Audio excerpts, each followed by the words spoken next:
Мына ичинде процесс тууралуу маалымат берип койсоңуз, азаттыкка. Мен шындыгында эмне үчүн чакырганын билген эмесмин, бирок бул жерде Адакхан Мадымаровдун маселеси карагандыктан ошого болсо керек деп өзүмдүн документтеримди ала келген болчумун. Шындыгында мен ойлогондой эле Адакхан Мадымаровдун процессине күбө катары чакырышыптыр. Сотко жана айыптоочуларга, жактоочуларга ушул документтин тарыхын, кандай жагдайда түзүлгөнүн, эмне үчүн түзүлгөнүн, кандай өзгөрүү болгондорун баардыгын картаны илип алып туруп, аларга түшүндүрүп, тактап, жылтыксыз кылып айтып бердим. Эч нерсе бир жакка беш айбай тургандыгын. Ошонун негизинде мен ойлойм, бул жерде менин өзүмдүн жеке оюмча мурун дагы айткам, интервьюлар дагы бергем. Ошол оюм кандай болсо, ошол позицияны толук тактап, далилдеп бердим деген менде ишеним бүгүн пайда болду. Себеби дегенде берген суроолоруна баардыгы так ачык жооп алышты. Ага айтсаңыз, ушул иш боюнча Адакхан Кимсанбаевди тергөө абагында кармап турганы мыйзамдуу элеби?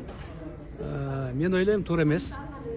Себеп дегенде бул жерде Адакхан Кимсанбаевич эми Адакхан Кимсанбаевич болобу, башка болобу, ошол жерди бергилегин же алгылагын деп колду койгон эмес. Болгону бул Танаев менен урматтуу ошол убакта президент Бакиевдин кол койгон документтерин тактагылагын, аныктагылагын, ошонун негизинде бизге жооп бергилегин деп гана эки протокол кол койгон. Анан тактагылагын, аныктагылагын ошо мурунку милдеттериңерди деген үчүн соттош, мен оюмча, бул жакшылыкка жатпаган нерсе, мыйзамга туура келбейт деп мен да ачык айта алам. Сот адилеттүү чечим чыгарат деген менде ишеним бар. Себеби дегенде, эгерде чечим чыгарып койсо, өздөрү уят болушат. Анда билбейм, Кыргызстанда жашоо кандай болуп калат. Бул таптакыр мыйзамсыз болуп калат. Мен ошону баса белгилеп кетейин. Себеп дегенде, болгон документтерде эч кандай андай сөз жок.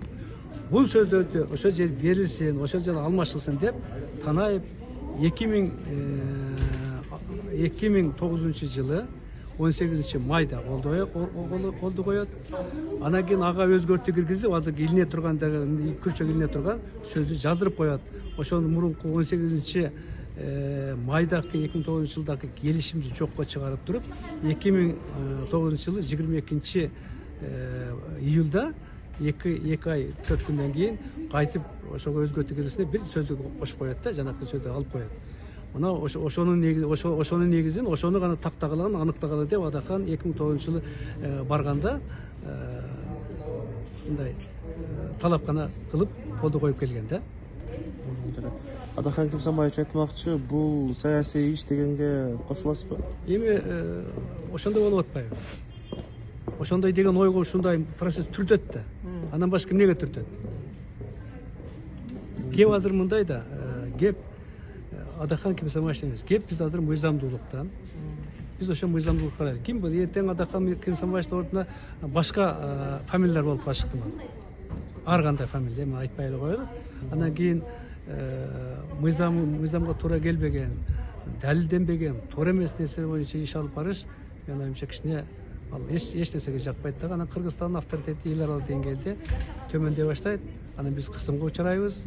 Кысымга учурагандан кийин ар тараптан жанакыдай акчалар келбей калат, инвесторлор келбей калат. Мындай мамлекетке, мыйзам иштеген мамлекетке эч ким барбайбыз деп, анан биз өзү жалгыз мына Кореяда алып, же Иранда, же Түркмөнстанда ошондой жашаганга алып барат да. Мунун эч кимге кереги жок. Биздин бүгүнкү жетекчилерге кереги жок, биздин элге кереги жок. Мына сотторго тем более. Потому что соттор эртең чечим чыгарат да, алар дагы жоопкерчиликти алат да. Ант беришкен элдин алдында, элдин эсебинен үй бүлөсүн багат. Мына ар бирибиз налог төлөйбүз. Биздин эсебинен ушу жетекчилерибиз баардыгы жашап атышат. Демек алар так ачык чечим чыгарганга милдеттүү деп мен айтат элем. Чоң рахмат. Рахмат.